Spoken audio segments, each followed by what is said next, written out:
Well, you will remember that we are looking for ways to identify the root causes of terrorism, motivated by the belief that there are certain nonviolent, peacemaking, justice seeking policies and practices that folks and nations can pursue as an alternative to or alongside of military responses to terrorism.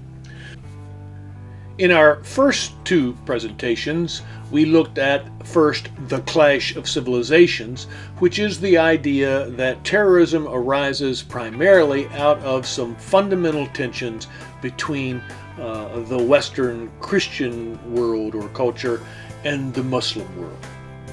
Then we looked at a paradigm called jihad versus McWorld, which suggests that international tension arises because of resistance around the globe, resistance which Benjamin Barber calls jihad, to a cheap consumerist American culture that he calls McWorld. Okay, let's turn now to a third paradigm for making sense of the root causes of terrorism. I've called this resistance to American empire. And here I'm drawing primarily upon the work of Andrew Bacevich. Bacevich is quite interesting. His academic credentials are as impressive as Huntington's and Barber's. But what is most interesting about Bacevich is that he is a career military person in the United States, and as you can see, has taught at West Point, as well as Boston University and Johns Hopkins. There's also a deep tragic irony about Bacevich's work. Bacevich was an opponent of the invasion of Iraq after 9/11, but his own son, who followed in Andrew's footsteps in a military career, was killed in that war. Bacevich's fundamental claim is this: the United States' capacity and its willingness to exert its political and military power globally in support of its economic and political interests, fancy word for that is imperialism, produces hostility and opposition. Other folk have used the word blowback. From Bacevich's perspective, or applying Bacevich's analysis to the war on terror, Islamic terrorism is an aspect of this generalized hostility against the United States and the West for their capacity and willingness simply to exert their power in their own interests around the globe. Again, let me make 5 key points. Writing early in the early years of the war on terror and during the Bush administration, Bacevich noted the Bush administration's willingness to affirm America's global hegemony or its global dominance, and to affirm preventive war as an aspect of U.S. security policy, protecting and maintaining that global dominance and hegemony. You should be aware that periodically every U.S. president publishes a document on national security strategy. Many people found the Bush administration document of 2002 particularly noteworthy. Noteworthy because of its honest and straightforward recognition that the United States enjoyed a position of unparalleled military strength and political and economic influence, and its honest commitment to maintaining that situation in terms of what it called a balance of power, although it's already acknowledged there is no such balance, a balance of power in favor of human freedom. An international mission, it affirmed, in support of human dignity and democracy and development, free markets and free trade to every corner of the world. So an interesting sort of mixture of the language of power with what are thought to be American ideals related to freedom. The other thing that was profoundly interesting about the document was its affirmation of what it called preemptive use of military force in the context of terrorism, not simply in response to challenges to American dominance, but to prevent the emergence of any nation with an economic, political, or military capacity to challenge American dominance.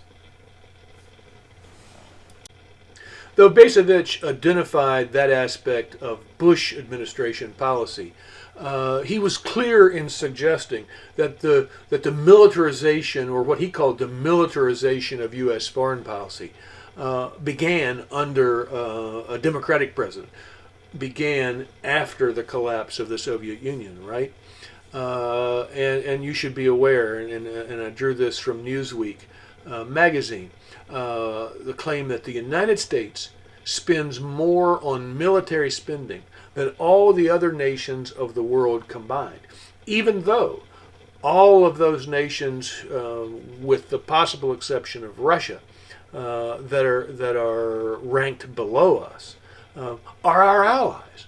In fact, there is no enemy nation that spends anywhere near what we spend, or even most of our allies spend, on military spending. Bacevich points out that we often use the language, or our leaders use the language of global leadership. But his analysis suggests that idea of global leadership, which seems to suggest some sort of a responsibility on our part to be the world's policeman, to maintain the international order, is really more a catchphrase, whereby we delude the world, but maybe most significantly ourselves and our own citizens, into justifying our own global dominance. He acknowledges that this strategy of openness, free trade, freedom of speech, is perceived as spreading norms and values that are favorable to us and to our own security. But we also believe it to be, or our leaders tend to believe it to be, supportive of global prosperity. So you see here Bacevich recognizing this mixture of moral ideals with a concern about maintaining American dominance. With respect to those ideals, and we think of the whole broad range of freedoms and human rights for which the United States relieves itself to stand, Bacevich said, look, those ideals do matter. They do motivate us. They are valid in many respects. But they drive American policy only when they coincide with American interests. And where our interests call for a softening of our support for human rights, where our interests require us to form alliances with nations and forces in the global system that aren't supportive of human rights, we are willing to do so. Bacevich would seem to be suggesting that power matters more than ideals or freedom and human rights. Consider this quotation from an historian named Paul Kennedy, who has written on the history of empires, cross time from the Egyptian, the Greek, the Roman, Ottoman, all the way to the American Empire. This quotation from Paul Kennedy, which I think very much reflects a perspective like Bacevich. And Kennedy is asking us to imagine what if the current situation of global dominance was reversed. He writes, suppose that there existed today a powerful, united Arab-Muslim state that stretched from Algeria to Turkey and Arabia, as there was 400 years ago, the Ottoman Empire.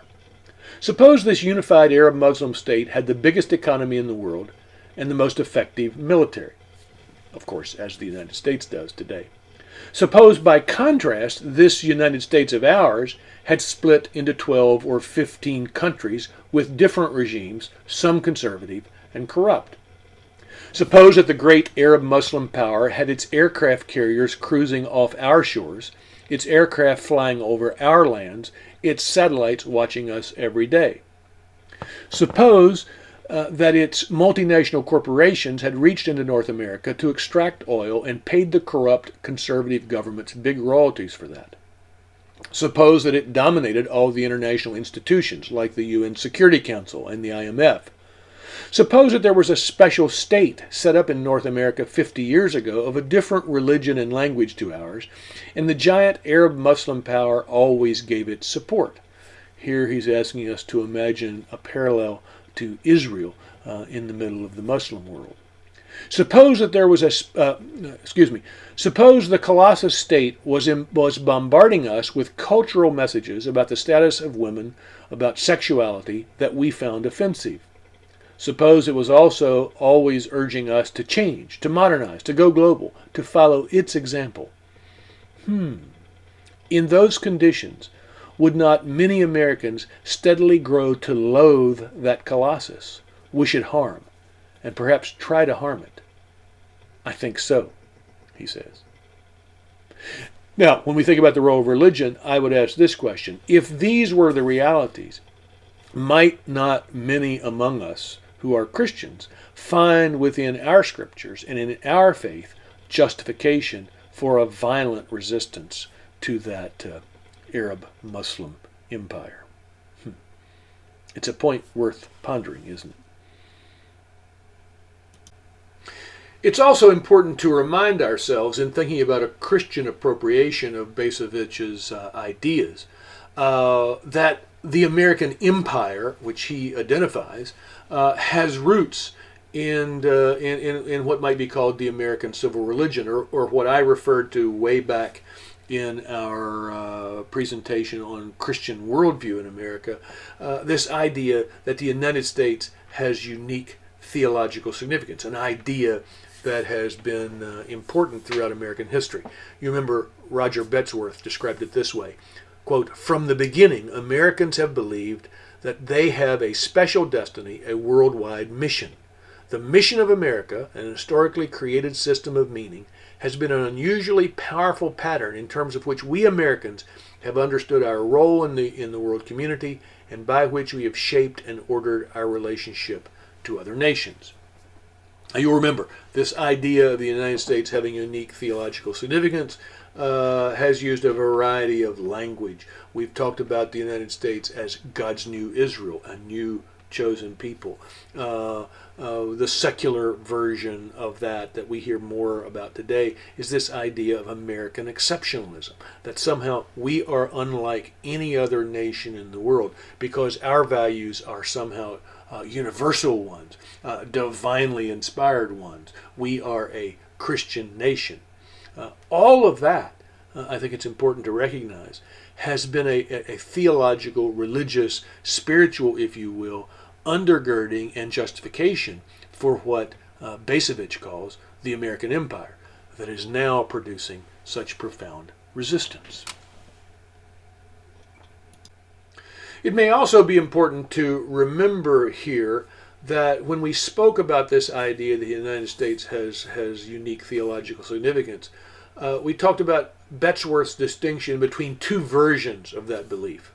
There is the exemplary version, which he says generates in Americans a profound sense of responsibility simply to embody those divinely given universal values in the most attractive way possible so that others will want to follow our example. More dangerous, and I believe more influential in American history, has been an evangelical version, which insists that we have a responsibility not simply to exemplify these values, but to spread them around the world. That version of the idea of America's unique theological significance is what has possibly underwritten or justified American imperialism. Bacevich's analysis, it seems to me, forces U.S. Christians to make a judgment. Is American empire a good thing, or is it a bad thing? If we affirm America's unique theological significance, if we affirm the United States as a chosen nation, if we affirm American exceptionalism, particularly in some kind of an evangelical version of those beliefs, then U.S. global dominance might be seen, or would be seen, as a good thing. Though the means may appear problematic, that is to say, maintaining military supremacy and projecting military and economic and political power, often unilaterally, though those means may be questionable, they are justified by the end, the global triumph of divinely authorized values related to freedom. From that perspective, like a Clash of Civilizations perspective, a tendency to see the war on terror as a kind of holy war or crusade is generated among Christians. From this perspective, the only hope for peace is a complete U.S. military victory over those forces of evil that challenge the values that define us, those values that we believe have come from God, those values that ultimately must triumph if there is to be peace. I understand that my own view is a quite different one, and there are many other Christians in the United States who share with me, as I pointed out back in the lecture on worldview, that this idea of American chosenness or American exceptionalism or the United States having unique theological significance has no valid biblical or theological basis. If that's right, then a Christian from taking that perspective is likely to regard the American empire, America's global dominance around the world, as a bad thing. And then that means that from such a perspective, we should support greater U.S. honesty about the degree to which its policies have been motivated by self-interest rather than values, and rather than certainly divinely inspired values. From this perspective, the U.S. needs to strengthen multilateral international institutions, to work in a multilateral fashion, to work in cooperation with other nations rather than unilaterally.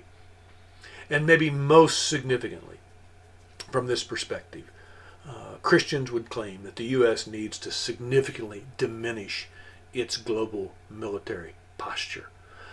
We have too much of a presence, too many troops, too much violent military power projected around the globe for the world's good or possibly for our own good. All of that, including the reduction of America's military posture, would be seen as contributing to the possibility of peace in this context of global terror. Response to all of the paradigms. First, I think there's probably some truth in all of them. That is to say, to some degree, contemporary global tensions out of which terrorism arises, to some degree, that is generated by cultural, civilizational conflict. To some degree, there is tension between a Muslim worldview and values and Christian ones. To some degree, one must recognize resistance to cheap consumerist Americanized lifestyles being spread around the world. To some degree, that helps also to explain the violence directed against the West. And to some degree, of course, simple offense at the projection and arrogance of American power around the world explains conflict and the terrorism that we are concerned about. I think all three of them, in one way or another, recognize the cultural impact of American domination. None of the three ignore the historic reality of the West, and particularly the U.S., coming to global dominance, and the shrinking of the influence globally of Islamic nations and Islamic power, though the religion itself spreads across the globe. All of the three recognize that. I think Barber's paradigm, Jihad versus McWorld, lifts that up. I would also say that the three paradigms ignore, and even the three taken together, ignore some factors that might have to be considered in any full analysis of the root causes of terrorism. The Roman Catholic bishops, in Living with Faith and Hope, put a lot of emphasis on poverty, that global poverty is a part of what explains resistance to the West. As our economic institutions and our policies have spread their influence, global poverty has not diminished to the degree we would like, and that, they believe, produces a great deal of resistance. I think it should also be pointed out, and we've hinted at this, but many of the governments with which we are allied, and many of the governments throughout the world, and particularly in the Muslim world, suppress dissent. Some would argue that people resort to terrorism precisely because there are no mechanisms for dissent within their own political systems. And finally, there's been some recent work suggesting that terrorism flourishes where governments are corrupt. And here we're talking about something other than simply suppressing dissent. We're talking about governments who use political power simply to reward and to enrich the friends of that government, making it impossible for other folk to utilize the instruments of law and public policy for the promotion of their own interests and their own welfare and that of their families. Clearly, the question of the root causes of terrorism is a complex one. But again, I remind you, any attempt to respond to terrorism in a way that produces a greater justice and greater peace must address those root causes.